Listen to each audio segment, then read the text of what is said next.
So hey guys, what's up? In this video I'm going to tell you how to turn off camera shutter sound in Galaxy A55 5G device. So for turn off this feature guys, first of all you have to go to camera and then go to settings. But as you guys see that we don't have any option of a turn off shutter sound. I am talking about this shutter sound by the way. So for turn off this feature guys, just go to home screen and here press the volume down button.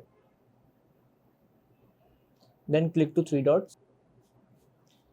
All you guys have to do just turn off this option and then this option. Okay, now after that go to camera and let's capture an image. And as you guys see, we don't have any sound of a camera here. So guys, this is how we can turn off the camera shutter sound in Galaxy A55 5G. So that's it about the video. If this video helped you, kindly like the video and follow us for more tips and tricks.